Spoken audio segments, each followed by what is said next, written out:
everyone. My name is Caitlin Maniscalco, and I am here with Figured Out Baseball for another episode of Real Dugout Confessions. Today, I am joined by pitcher Jason Diaz from Monroe College, a junior college with campuses surrounding the New York area. He's at the campus in New Rochelle. And for those new listening to the series, I'm a senior outfielder from Long Island, New York, and I play softball for Ithaca College, a Division III school in Ithaca, New York. Jason, thanks so much for being here. Thank you for having me. Okay, so I know it's been quite some time since our days in Kellenberg. We went to the same high school, but can you just walk us through your recruiting process experience and some of the biggest challenges that you faced? During my recruiting process, there's just like a lot of people like trying to get in, find out what's going on. But I just realized like coming into the world that I wasn't used to with recruiting college access wise, like I just had to stay close to my family. A lot of schools, they contact you, they reach out to you, then they're reaching out to your coaches. And it was a lot to digest, especially because I was like 16 when I was first getting recruited, 15, 16 years old. But keeping my family with me, like planning everything out, like that's why Kellenberg helped out a lot in high school. Everything was time management. So like you go to school and then you got to handle a couple phone calls here and there. I just tried to make it like as trouble as it is, more a fact of recruiting wise, because I knew it was just going to be a lot.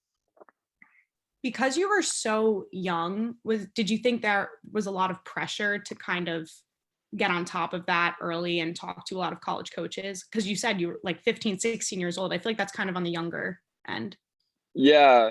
I realized that I was kind of on a different path than most kids, like especially in our area, because like baseball is not really that heavily spoken about, which I wish it is, and thank you for doing that. But when I was that young, like I didn't know how to handle it because I didn't see anybody around me doing the same thing I was doing. Right. Like I would talk to Chris Kappas, like, but he was 2 years older than me, so he already went through it. He's maturing way quicker than I was. So it was kind of hard in the beginning, but then I learned how to like cope with it and take it in and just make it a part of myself and realize that what I have to do is different than most kids. But I took it in pretty well towards the end. That's awesome. And from a pitching standpoint, because I find it interesting that pitchers get recruited differently than field players, was that a lot of coaches coming to see you, or were you sending out videos of you throwing and like velocities? Like what was coaches focusing on for pitchers specifically? I'd say younger kids, I think velocity was like a huge reason why I was getting recruited. Right. I was a strong arm, but nothing enough to like be like wow, until I started getting older and I started working harder. And they were looking for kids that could compete, but then also throw hard, because I guess that speaks on like projectability standpoints for the future. So for sure, probably velocity and just someone that could compete. Awesome. And now you are at Monroe and you're commuting there. But can you walk us through like a typical day in the life of a student athlete and like what's on your schedule for today? What was on your schedule yesterday? Just anything like that. Yeah. So Mondays and Wednesdays are my busiest days.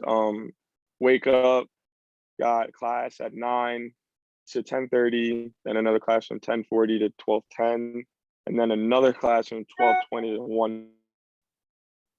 1:50. Usually we practice at 2. So during my last class, I have to take it on my phone and listen to the audio while I'm heading over to usually a lot because of Monroe professors, like they talk a lot, so you just have to get a lot of notes down. So it's kind of rough at that part, like in the beginning of the day. And then once you get to the field, like that's where I could just have fun. And we practice usually for like 3 to 4 hours. A lot of like defensive work and drills, and the pitchers, we do a lot of conditioning and stuff just to make sure you're like the best version of yourself and you're getting something out of the day every day. Then right after that, it's probably like 5 or 6 o'clock, and I'm heading home. And my parents own a restaurant. So my dad, he's there holding things down, and I talk to him for a little bit. And then I go home, eat some dinner with my mom and my brother.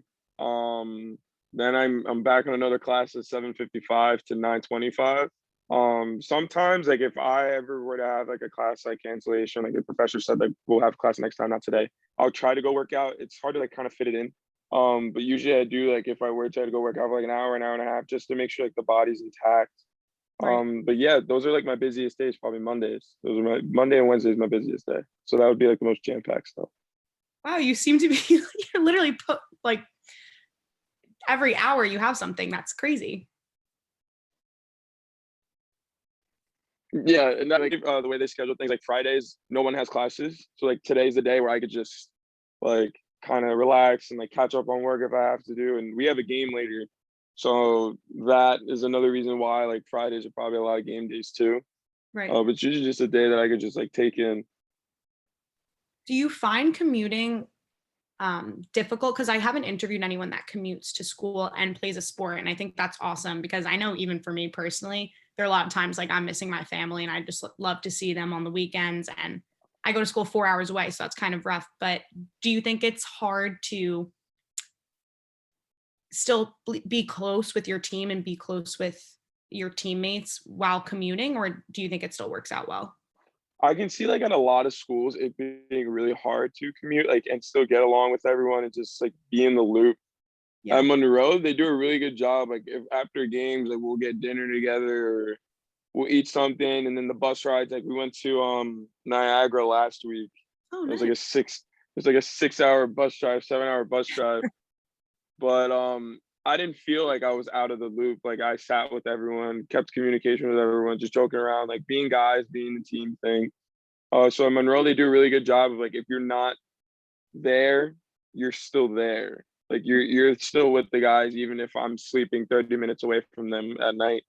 So I can see why it's really difficult at most schools, but for Monroe, they do a really good job of keeping me in the loop. And you kind of just touched on road trips, and this is more for the parents that are listening to the podcast, but do you find it hard to get your work done when you have those 6 hour bus rides, like you said, or do a lot of teammates kind of motivate each other? Do you work on the bus? What is that like? We try to like schedule it out. So like the first hour, like we're breaking it in, like we want to get used to our surroundings, maybe play some music, get loose, and then usually like hours, like if it's like a 5 hour ride, like 2 to 4, like you're either sleeping or you're doing work. Right. Like it's just one of those things where you could do study hall. We just don't really touch up on that. Like we don't call it, but we call it study hall. And then hour 5, like you're waking up, you're about to get off, you're getting used to it. So they give us like a good time. They give us our own Wi-Fi, and Oh, they nice. always have online tutors that we could reach out to speak to if we're on the road or anything. So they make sure that we could get our work done regardless of where we are. Awesome. And this is kind of a fun question. I've been trying to incorporate it into every single podcast I ask, but I find it interesting that baseball and softball they're the only sports where you have to play 2 games. Every other sport, you only have to play 1 game. So my fun question is, what is your favorite doubleheader snack or like go-to meal in between games? Ooh, okay. When I was younger and I didn't have stomach problems because I would just eat anything. Like when we were younger, you just eat anything. Probably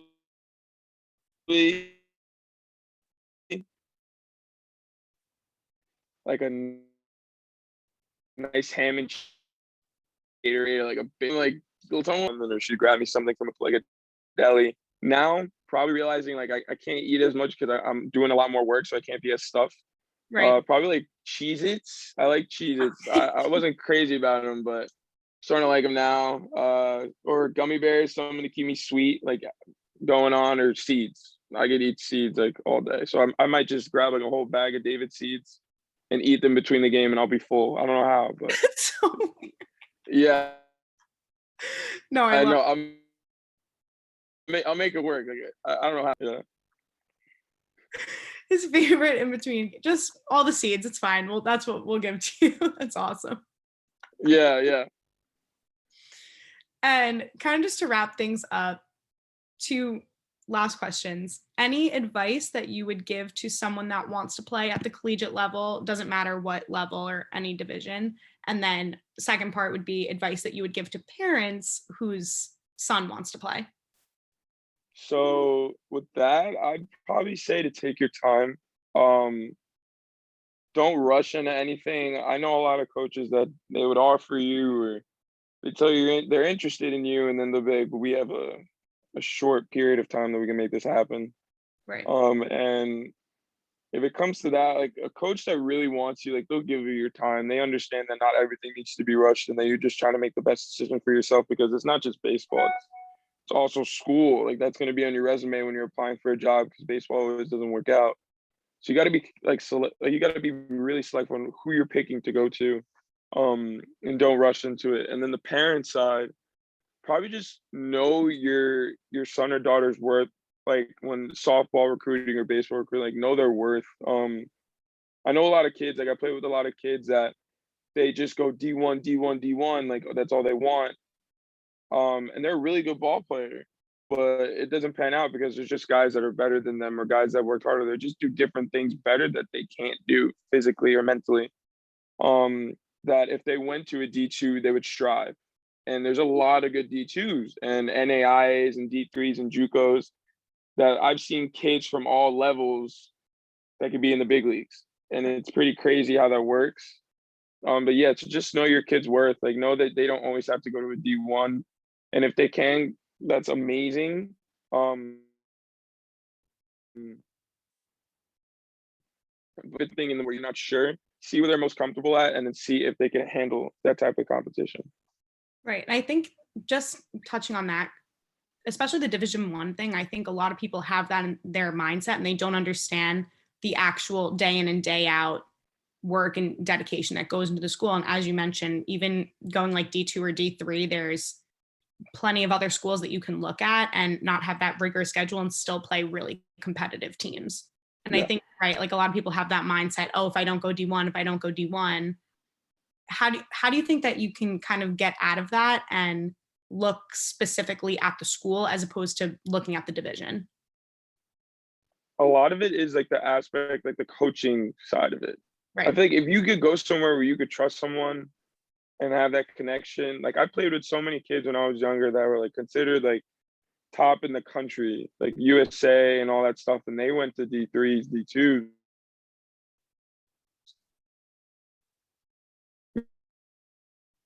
mainly because of the coach and where that if they just do what they have to do, they're going to get seen, they're going to get noticed, and potentially have the chance to advance to the next level. So you just really have to have that confidence with who you're with, because a lot of the times, probably like 85% of the time, like kids you played with in high school and like I played with in high school, they go to a college and they'll coach. Like I can't stand my coach. Yep. They don't understand me. They don't get me. It's just something that you have to trust a lot. You really got to trust a lot with who you're going to and who you're going to give your 3 to 4 years with. Who do you trust? Right. That's awesome. Well, Jason, thank you so much for being here and your answers were awesome. Best of luck for the rest of the season. Thank you. I appreciate it so much.